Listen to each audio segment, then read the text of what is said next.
Right. Probably not going to be smiling at all points of this day. But anyway, ironically, what is it, Monday now?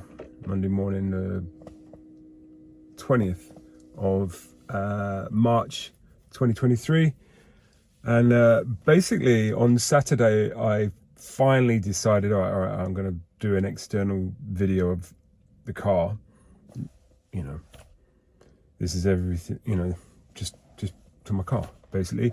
And then, so I did that, even though it was filthy, but I thought, you know, it doesn't matter so much with the outside when it's filthy on an X5. You know, it's like I'd used it in anger the day before, so it gone cross country a little bit, and not on a field, but on tarmac, but you know, back streets and various other things, and a bit of suburbia and M25 and all the rest of it.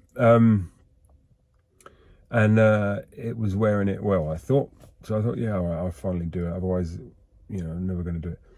But the inside, I thought, I think it needs to be cleaned if I'm going to be showing the inside of it. So I thought, all right, that will do for now. Anyway, in true X5 E70 style, it decided to have its own version of events. So I went to start it on Saturday, and it wouldn't. And long story short, I got recovered once, but they couldn't get it going. And so now I'm just trying to work out where to take it, basically, because there's a whole bunch of codes coming up, but that some of them were already there. Some of them seem to have arrived. This is sort of like you know, the battery got drained. I know that when the batteries go low, it throws out all kinds of faults that can really make you very nervous. But you know, get a battery on there and run it for a bit, clear them out, and a lot of them don't come back. So that means then that in amongst all of that is a bunch of faults, or even a fault that could be to do with what the problem is. The interesting thing is that a lot of people thought it was injectors because it was starting for about not even half a second, but it was actually, you know, running, and then would cut out and just carry on spinning trying to start. I'm all what's in my head is immobilizer, for a few reasons. One, because, and I'm gonna laugh, one, because that come up as one of the faults, but I think I've seen that before, and it's sort of just, anyways, these faults aren't always exact, are they? So, but anyway, you know, I think it might be a mobilizer, because now it's not even starting at all, but it is spinning over. But one of the recovery guys, he sprayed some easy start straight into the air intake, and it wasn't even catching on that. And he said that normally it would, if it was an injector, it would, because you're bypassing them, you're going straight into the, you know, through the manifold into the combustion chamber, if you like. And also, I said to him, well, you know, it's a diesel. He said, yeah, it's fine. And I put a few words out on some forums and stuff, and one or two people said, well, if it's a diesel, blah, blah, blah, because there's no spark, blah, blah, blah. And a gentleman who is very well known, I'm not going to mention him now, I'll mention him one of these days properly. But anyway, he's very well known for being a bit of a whiz on E70s. He said, no, it's actually even better with easy start, because of the, you know, the compression, basically. Easy start is volatile to that. So it's very strange that it's not even starting with that, or even, you know, and it's not even coughing or having a little go or wriggle or anything. So I don't know, it made me think, oh yeah, it's a good point actually. How would an immobilizer work on a diesel then? I've never thought of that before. Because, you know, you sort of think, well, just cut the ignition. But if it starts through compression, how, I mean, it's probably it just shows the part of the diesel combustion cycle that I don't know anything about. I know it's compression based rather than spark based, you know, and it causes the compressed fuel to get hot and therefore start, and the glow plugs are there to just raise the temperature somewhere along the chain, probably not of the fuel, well, maybe slightly of the fuel, or maybe slightly in the combustion area, I don't know, just to give it a bit of a start. Now, I've had 3 or 4 glow plugs out on this car for, I'm embarrassed to say, quite a long time. And it's fine. When we had the sort of -3, -4, it would sort of start on the few glow plugs it still had, and then run lumpy for about 4 or 5 seconds. And this was even in -3. And then it would start, you know, then it would run smooth. So those glow plugs really were just helping it through the first few seconds of a very, very cold start. But now we're talking 10, 12 degrees, and it's just not doing it. So again, you'd want to have everything all in order. You know, I'd want to be showing no faults, and then this happens, and now we can see what the fault is, sort of thing. But I'm also thinking that maybe the fault isn't even showing. I have a Carly app and the adapter. To me, I would say about Carly, it's quite fun, but it's more for accessorizing the car, getting it to, you know, indicators to blink 3 times instead of the whole lot if you just flick them, or you know, that sort of thing, folding the mirrors on, locking the door, whatever. A little bit more than that, and it does show up some faults, but sometimes it shows up more than it should be, and it also misses stuff. And my annual subscription is out at the moment, it's done. I don't mind getting another one, but right now I don't think it would help this situation, because it for instance, it can't code in things like injectors. It's, you know, even a guy, the breakdown man, he put he scanned it on something, I don't know what he was using, but it was definitely a bit better than Carly. And he cleared out a bunch of stuff, and a number of it came back, and that's what he was looking at, the stuff that come back. And I think it's just as good a chance that what's wrong isn't showing up on his diagnostics either. And he basically said, really, you need a BMW specialist. I don't know any in the area. I'm in a Harrow postcode. I'm in Northwood. Those of you who don't live anywhere nearby would be like, where's that? Probably easiest thing to say is Watford. In fact, I think the other side of the road to me have Watford postcodes, but I have a Harrow postcode. So I'm about a mile or 2 probably south of Watford. Harrow would be, you know, a bit further away actually, but further south. And the person I would like to take it to is in Leicester.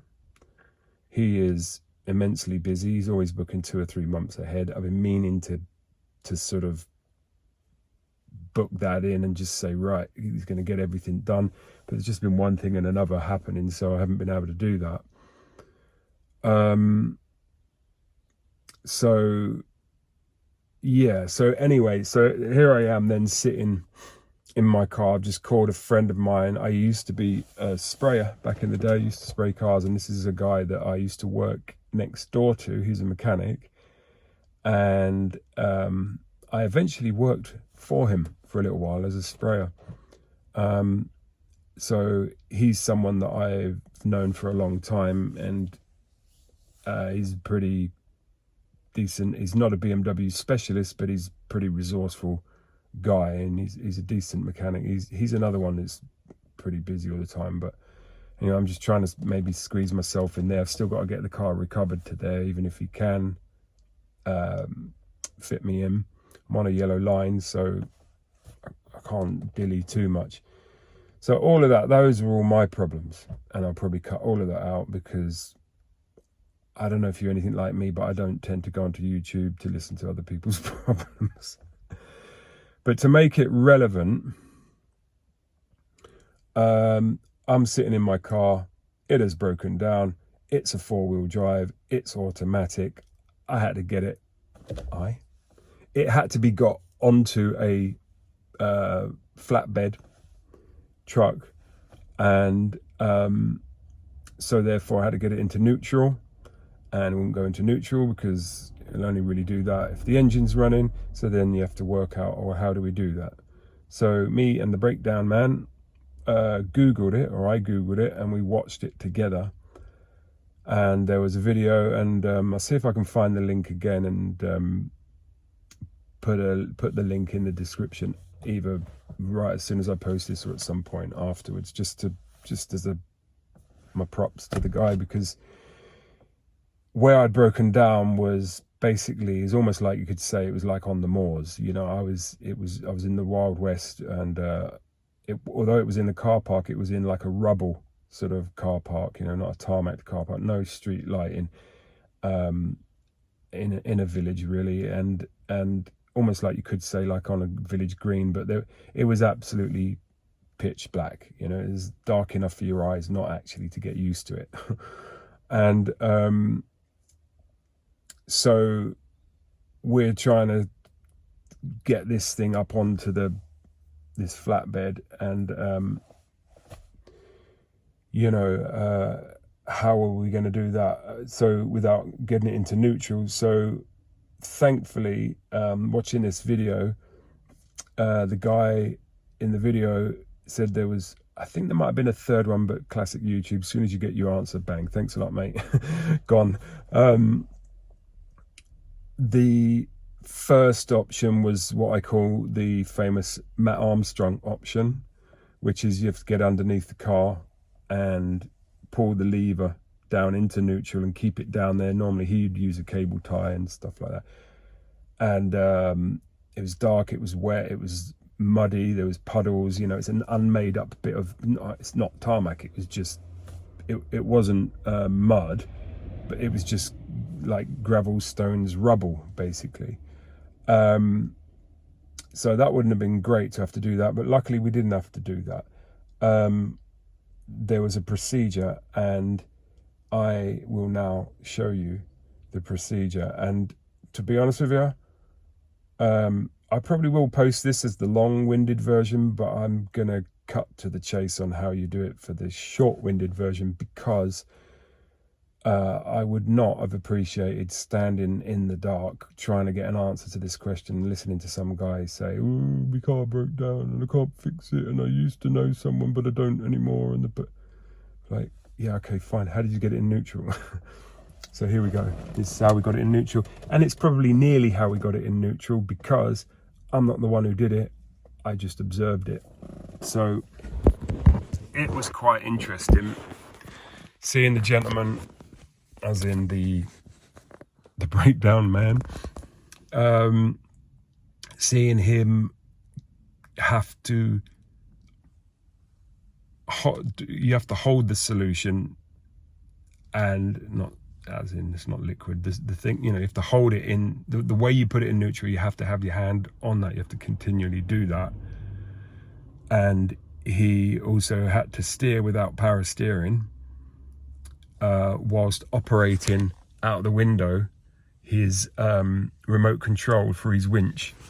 So he was having quite an interesting time, and I kind of sensed that for health and safety reasons I wouldn't be able to hop in and help him out. He was the kind of guy who said, yeah, gives a hand, but I had a feeling that he probably would have said, you know what, I don't mind, but I'll get the sack if you sit in this car whilst I'm winching it up onto the flatbed. Oh, the good old days. But anyway, so this is kind of like what he did, and I'm sort of investigating as well, because I haven't looked closely myself really. Well, let's do one other little thing. So how to get your car, how to get your E70, and probably a few other bits and pieces, but let's say E70, and I'm sure E71, in X5, mine's 2009 35D automatic, don't think there are any manual ones on this shape. How to get it into neutral when you don't have power or whatever. So first of all, something that I practically never do, got to get your oh my god, practically never, sorry, I meant I've never actually done it. There you go. So just squeeze on the back, in my case, squeeze it, pull it out, you've got your key, right? So that's that. At this point, I'm going to pause it so I can flip the camera around because it won't let me do it while I'm recording. So the key is separated out from the fob by squeezing that button, and it slides out. Go down to the cup holders. Don't have my tripod here. I'm killing time because the person I'm probably going to recover this car to is not there right now, and I just want to make sure that he'll have somewhere to put the car when it turns up and he's willing and able to do the work. So, you know, whilst I wait for him, sit in the car, I'll show you how you get it in neutral. So in the boot is this thing in your toolkit, hopefully. Then you go into your cup holders, pull open that, and now then, I'm looking as well myself, that was in the way, so that would be there, and you use that thing to turn this and get it out of the way. Now, the key is now out.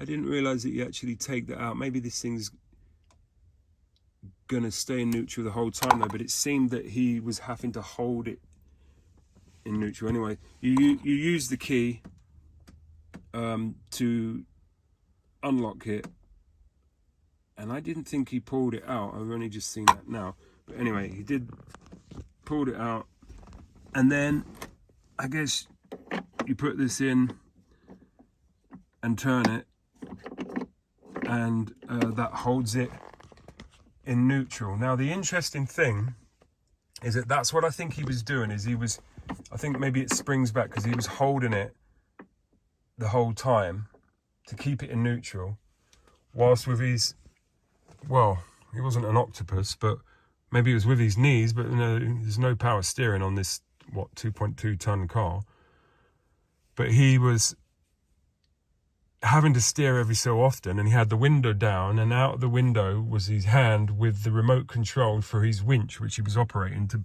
pull him up onto the back of the flatbed.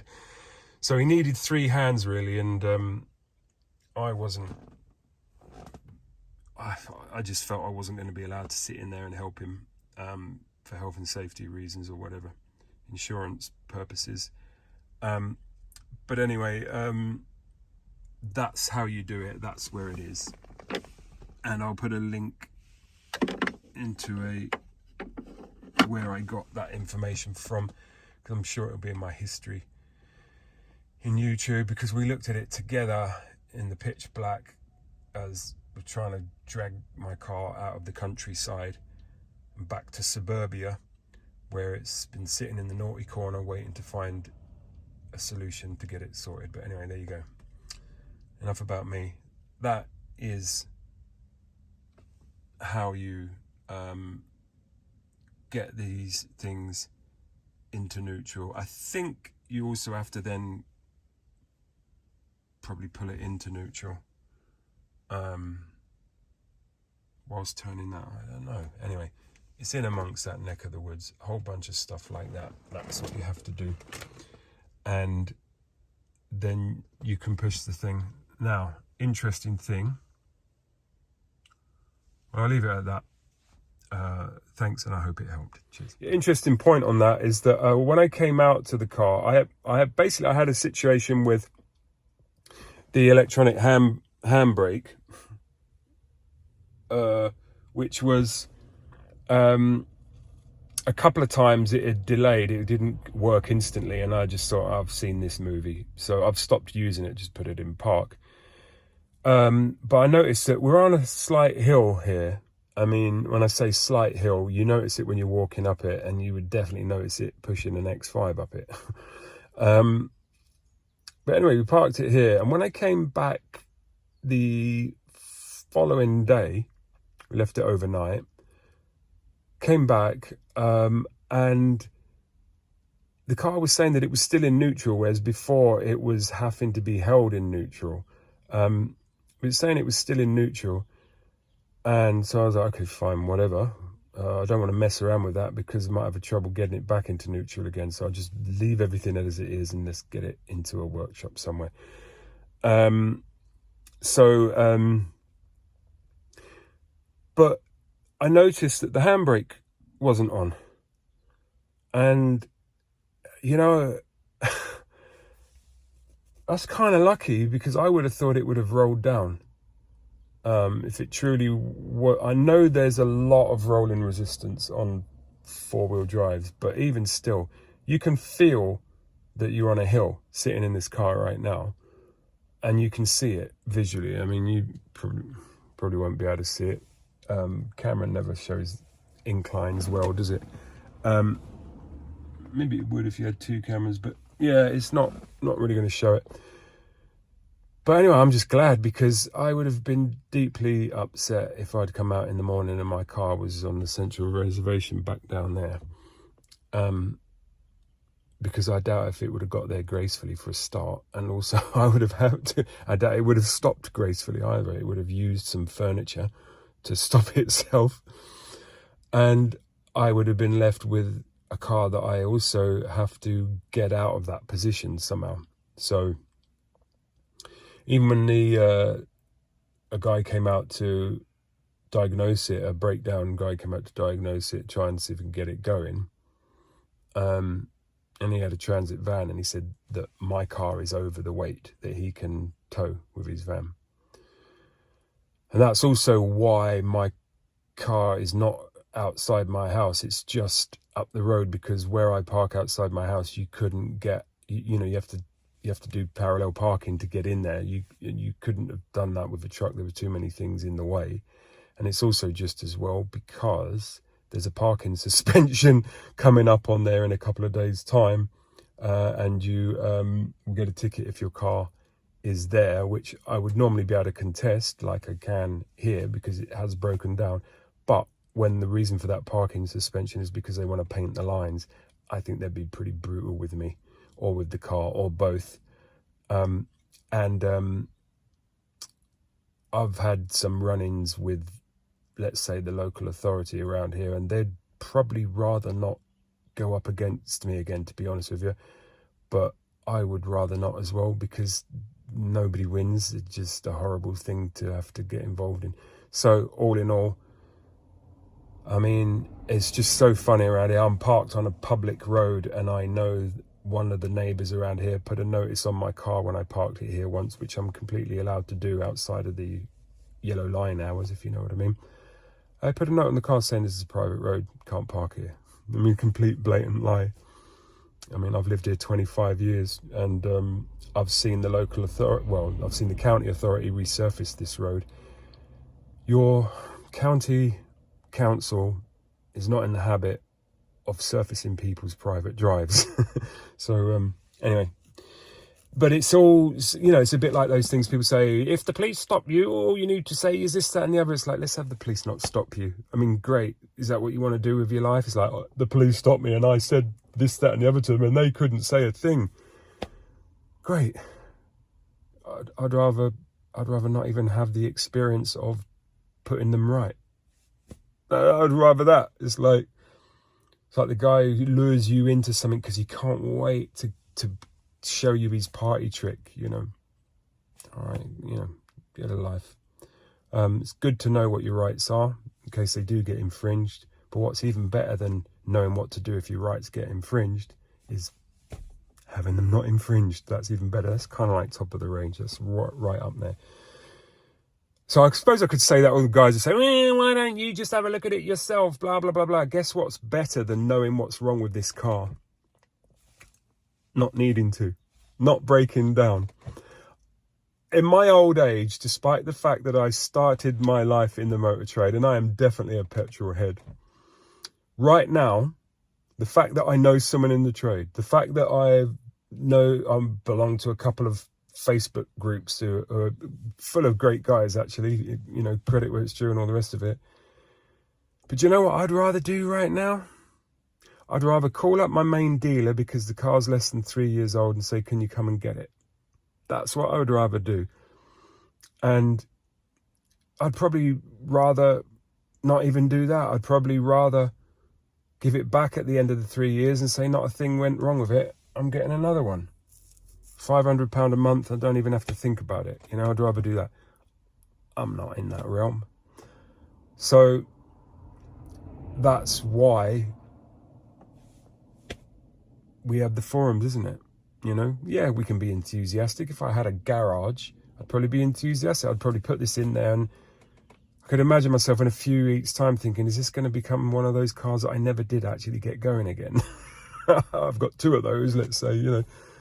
But even that, I'd rather that. I'd rather be beating myself up mentally over my cornflakes, because it's like, you know, I keep telling my mates, you know, I'm going to do it up, I'm going to do it up, I'm going to do it up. And 3 years have gone by, and now one of the tyres is going flat in the garage, and somebody nicked the trickle charger for some reason, don't know why, but I haven't seen that for a month or whatever. You know, I'd rather have that.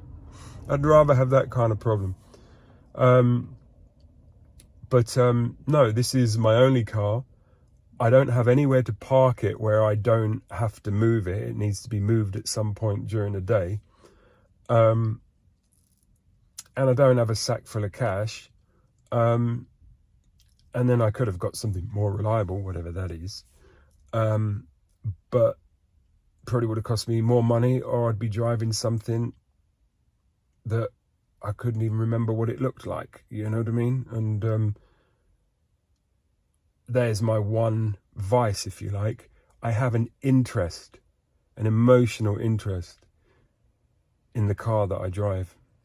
And I haven't gone and got something that is ridiculous, you know. It's not a Harrier jump jet, you know. It's not a whatever. I haven't bought a car without and I don't have a license, or, you know, it's just a 2009 X5. It's a nice car. It did beautifully on Friday. I didn't even take it for granted. I was a little bit late. That was a bit stressful, and there was an accident on the motorway, so we literally sat there for a bit, and that wasn't very nice. That was nothing to do with the car. It was just brilliant. Drove it on just some A roads, some B roads, some country lanes, through big puddles that just covered the car in mud and crap. It was fantastic. It's like the adult equivalent of splashing in puddles in your wellies when you're a little kid. Not one, I don't know about girls, boys, they, you know, man, we can't go past puddles, can we? You know, it did that. It did the no traffic on the motorway, and it did the traffic on the motorway and everything in between. I popped into Mercedes-Benz World. I popped into a Bentley showroom. I tried to pop into a church. Long story.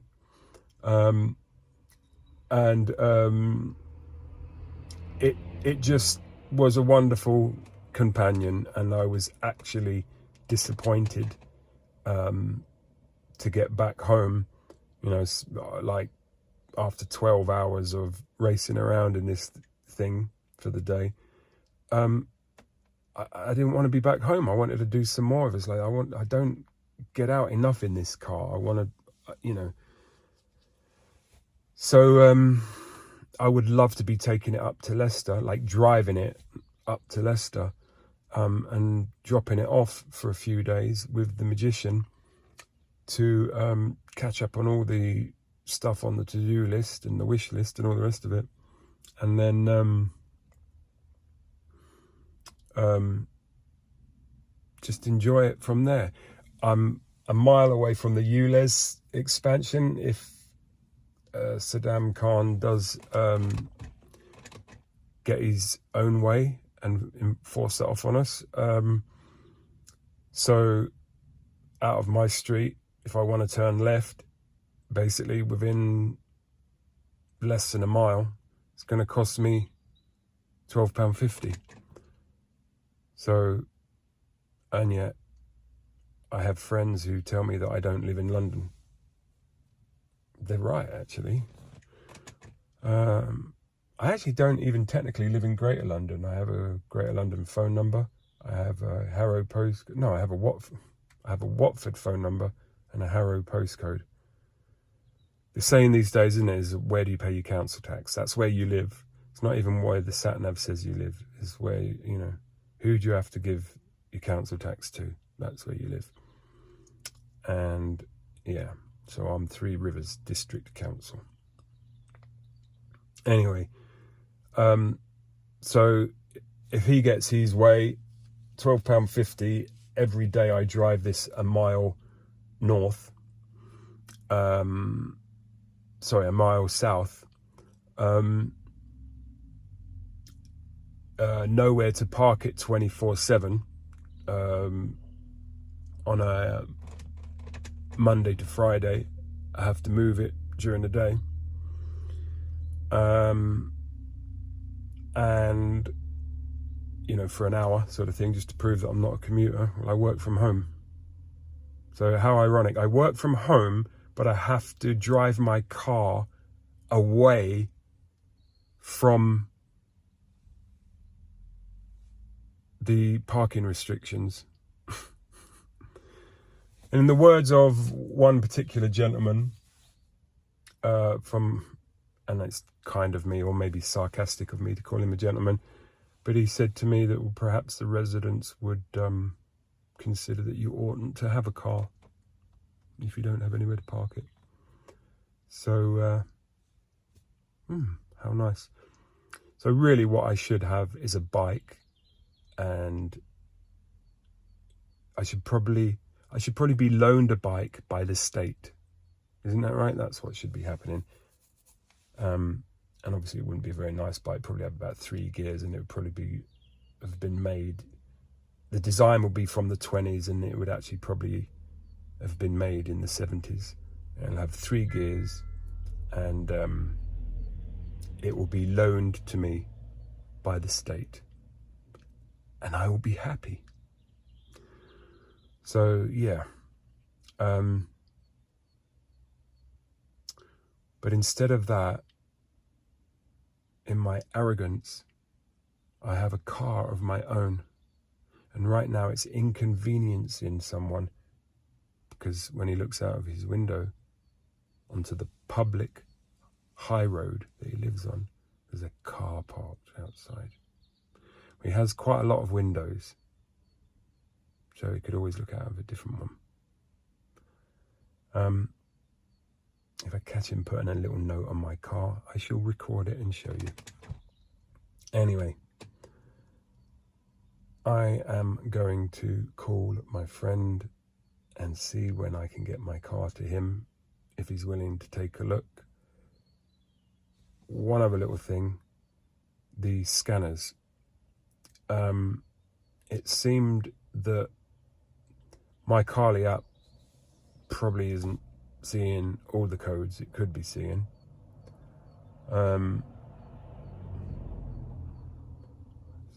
Another story, strange phenomena. Guy driving down the middle of the road towards a parked car, and then driving around the parked car like it was in his way. It's a 2.5 lane road.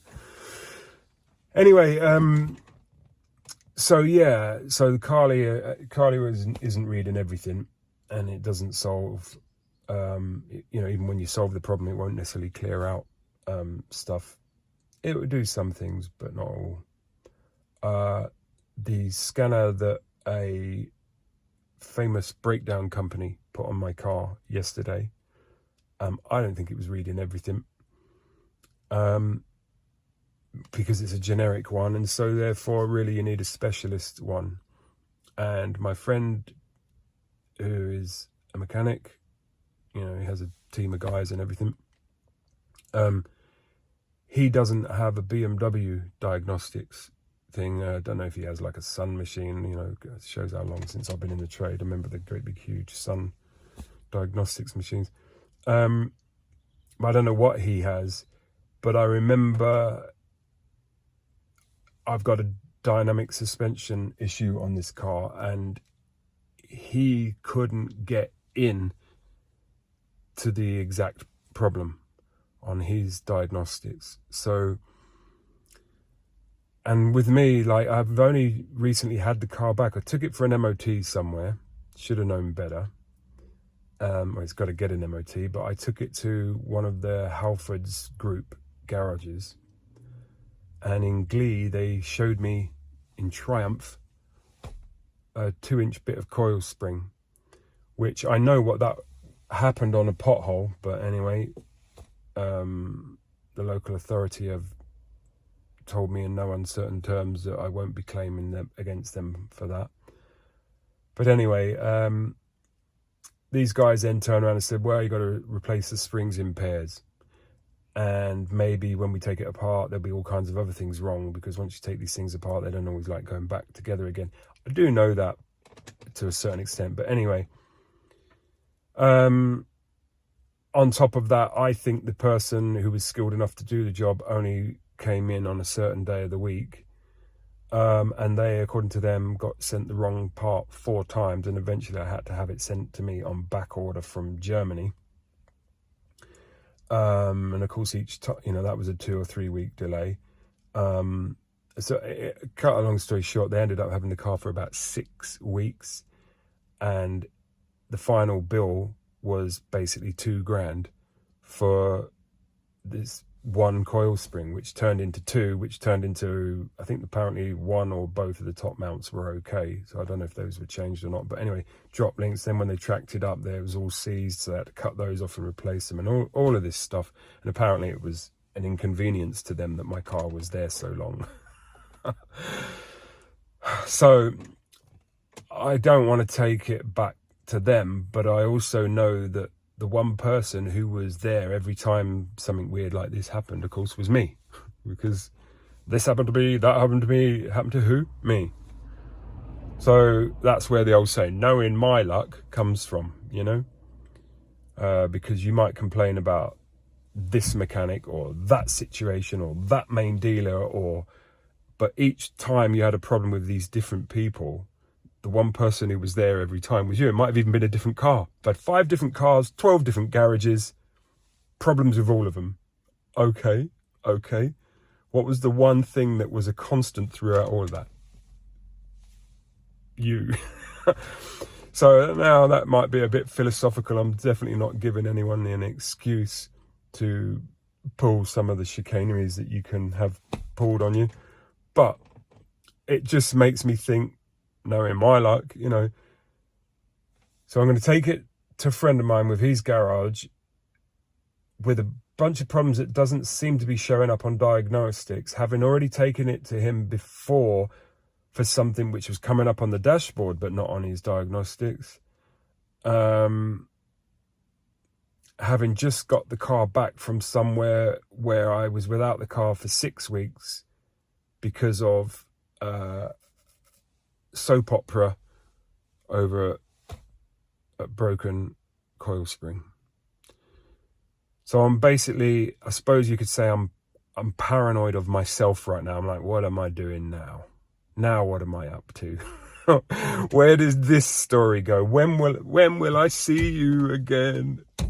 You know, I had an E39. I always tell people about my E39. I had it 20 years. And it's 528. I'd only had it a few months, and it was Steptronic, and it stopped changing gear. It would go into, you know, being first gear, going to second gear, wouldn't go any further. You could change it yourself, 3rd, 4th, 5th. You could do that yourself, but it wouldn't do it automatically after second gear. And took it to Milcars, BMW in Stanmore. They've gone now, but they were the guys. When you were young, you just really wanted to be able to buy something from there or take something in there. when you get older, you think, I hope I don't have to go in there with my car. Anyway, so basically they were like, right, yeah, gearbox, need a new gearbox, $4,500. My car at the time was like 3 years old. I didn't buy it new. And I had a warranty, aftermarket warranty on it, luckily. And so I got them involved, and they're like, we're not paying $4,500, let's have a look at it. So 3 times they went down to BMW, because the first time they went down, they said, well, we want to have a look at it. So they said, there you go, there's the car. So, well, no, get the gearbox out. We want to look, we want to inspect the gearbox. So I was like, fine. They arranged another journey, went down there, and there was the gearbox on the, it's like, yeah, break it down. We want to see the fault. So I can see actually the main dealer must have been pretty fed up by them. But anyway, went back again to have it broken down so they could have a look. They inspected it, so they can't really see anything wrong with it. The oil looks clean as well, blah, blah, blah, blah, blah. But however, we'll give you £1,100 towards the repairs, but you have to take it down to our place in Brighton, our specialist, or we'll get it recovered down there for you as part of your warranty. Or we'll give you £1,100 towards the cost of a new one from BMW. And I was like, I want a new one from BMW, or I can have it repaired for free. Yeah, let's do that. So they took it down to their specialist. He had it for a few weeks. Put it back in the car, same problem. So back it went to Mill Cars. Mill Cars had another little look, and we're like, oh, it's a wheel speed sensor. Okay, well, how much is that? £65. And basically what it was, got 4 wheel speed sensors, and BMW, I don't know about other automatic cars, probably it's more common now, but at the time, you know, the basic thing is if you're going around a corner, you don't really want to be changing gear when you back off the accelerator, you know. So I'm in second going around a corner and I come off the accelerator a little bit, it wants to go into third. So the electronics on it would say, no, we're not going to do that. We're not going to go into third because you're going around a corner. And, you know, it's just not right for the characteristics of the bend or the car or whatever. So anyway, that's what I'm assuming. That's why it was done.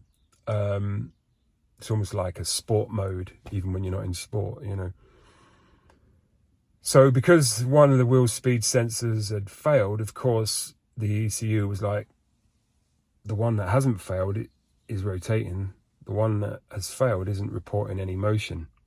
So therefore, that one's going faster than that one, as far as the computer's concerned. Therefore, you're going around a bend. Therefore, I will not change the gear. And I suppose it's a bit like with the traction, like traction control thing. I suppose if one of the wheels loses grip, at that point, it's going to go from second to third gear. It's like, you wouldn't really want it to do that. So anyway, that's what it was. And that's why it would work manually. If I wanted to change gear, I could.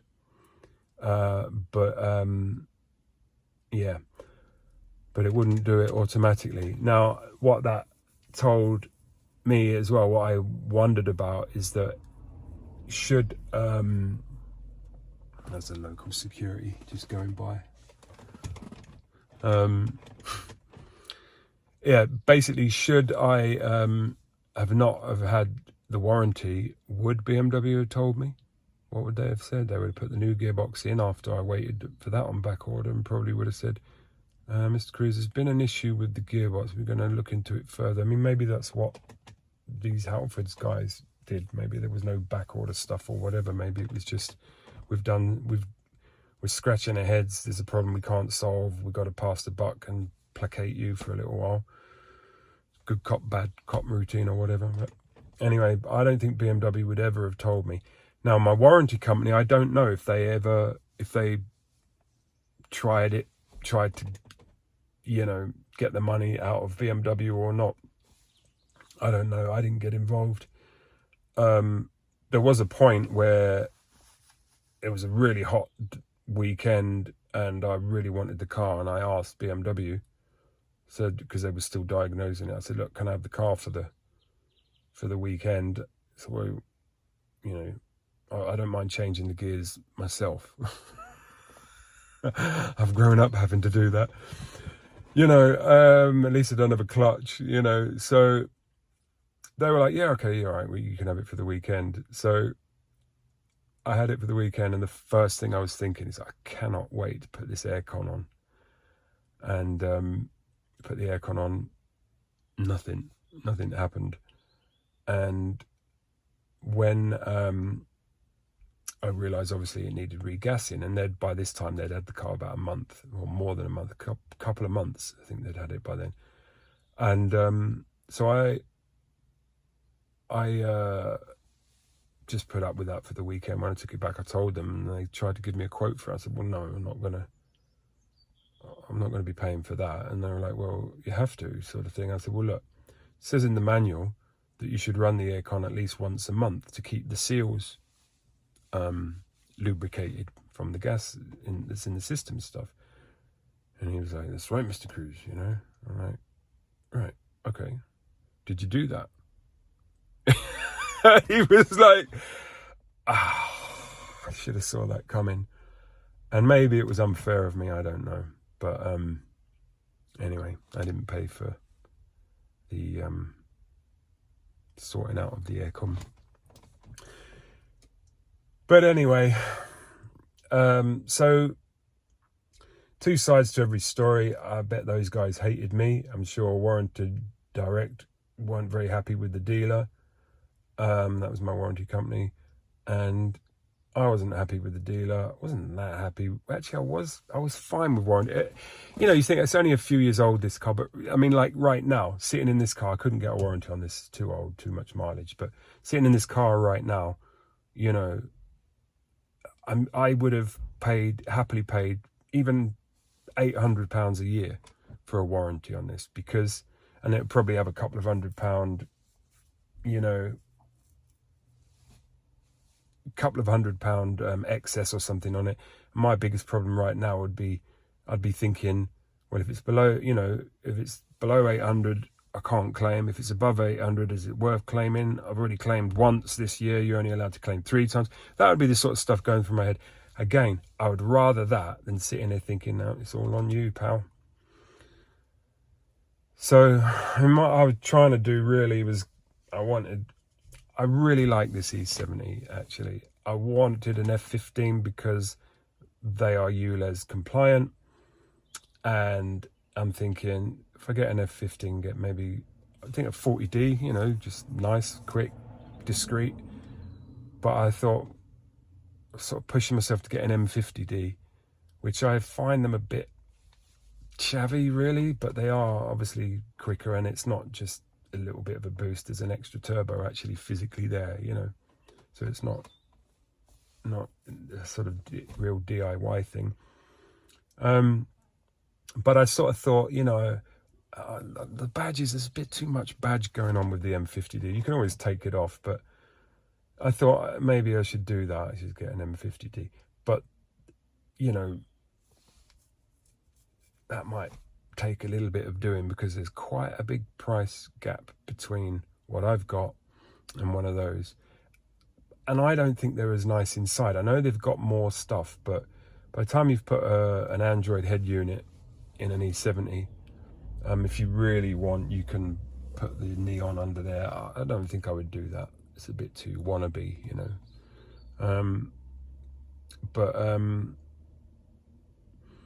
I actually really like this. Sometimes I look at it and it looks a little bit old and miserable. But then again, that happens when I look in the mirror as well. I look and I think, looking old and miserable. So, but for me, the F15 is just a bit more plasticky inside than this is. This is, in some places, some of the vast list of extras that are in here, they're really nice, but you sort of, click them and they're a bit brittle. My E39 was probably one of the last of the real well-made cars, other than those stupid cup holders. Even the rear ones are a bit of a nonsense, but the front ones are like, let's hold a cup from the very bottom. You can almost spot an E39 driver because he's got, when he's first got it. Anyway, you soon learn. You cannot accelerate it in an E39 with a coffee in the cup holder. It will be in your lap.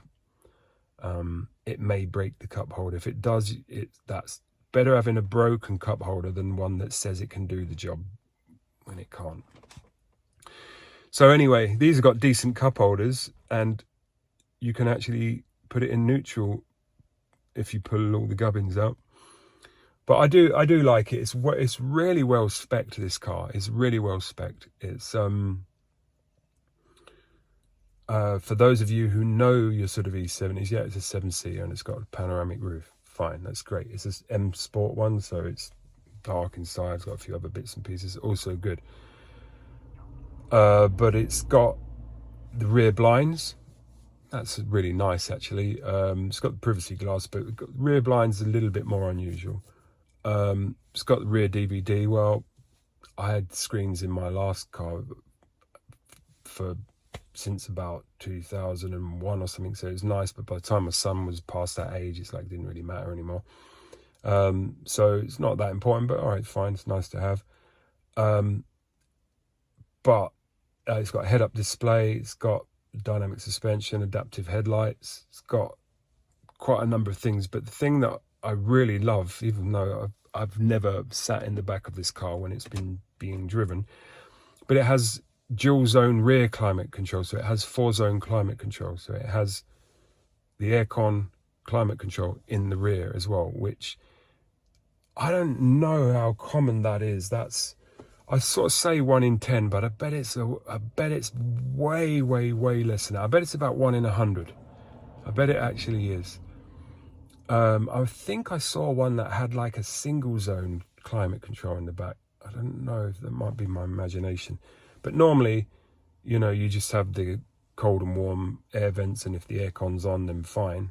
But the fact that you can set it. Now, this was a big thing for me, having my girlfriend at the time had a couple of kids. She still has a couple of kids.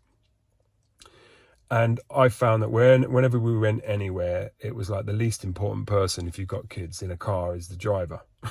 It's like everyone wants something different. And the fact that they could all have whatever temperature they wanted, and so could I, was like, I thought, well, that's just one less thing. So anyway, I actually, for some reason, I'm really tickled by that. It has sports comfort seats as well, so it's the combination of both. Infinitely adjustable, really very nice. And a few other bits and pieces, but weirdly enough, what it doesn't have is heated seats. And heated steering wheel. I think, oh, okay, the steering wheel, it would be nice, but I could understand if it didn't have that. But for not even the front seats, I thought they were standard. But I think maybe they're like £250 options. So it's like, so this guy's bought the 35D. When he bought this car, this was the quickest, it was the quickest diesel, because they didn't do the M50D until a bit later. So he's, you know, he's a bit of a petrol head, you know. He's spec'd, love it or hate it, brown sort of chocolate interiors. I've hardly ever seen any of that, but he's made a point of that, unless it was a showroom model, in which case, even again, the showroom guys have spec'd it out to be a desirable model. So maybe that's what it was. So yeah, so he's added that. He's added the M-Sport package onto it. Said, yeah, I'll have privacy glass as well, please, and telephone preparation, and the professional sat nav. I'll have the blinds, rear blinds as well. I'll have the extra couple of seats. I'll have the panoramic roof. I'll have the 4-zone climate control. Okay, but untick the box of heated front seats. I mean, I'm surprised it hasn't got heated rears with all the spec that's on this, but to not even have it on the front, probably saved himself about 250 quid, and he's put about, at the time, probably 10 or 15,000 pounds at the time. I mean, nowadays, I would probably say it'd be the equivalent of about, he's put about 20 to 25,000 pounds worth of extras and removed a £250 extra. Not only a £250 extra, but think about it right now. Go out and spec a brand new car and uncheck the box for heated seats. It's like very intriguing. Why has he done that?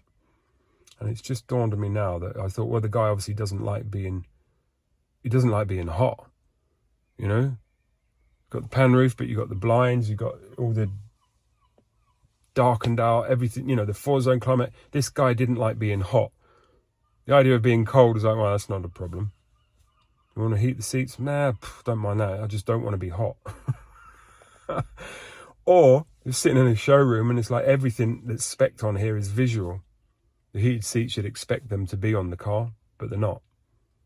So, but, you know, the 4-zone climate, it's visual. You see it. The blinds, you see it. The seats, you see it. Everything else that's spec'd is a visual thing. So maybe it was spec'd by a dealer. Maybe it's the next demo. Maybe I could find out. Anyway, that's my car, and I've sat here rabbiting on, and it's basically broken down effectively by the side of the road. That's what the situation is, and I'm sitting here talking about my love for the thing. But anyway, I'm going to sort it out and get it out of here, and when it's all sorted out and cleaned up and everything, I'll do a proper interior reveal. All right, cheers guys. Bye.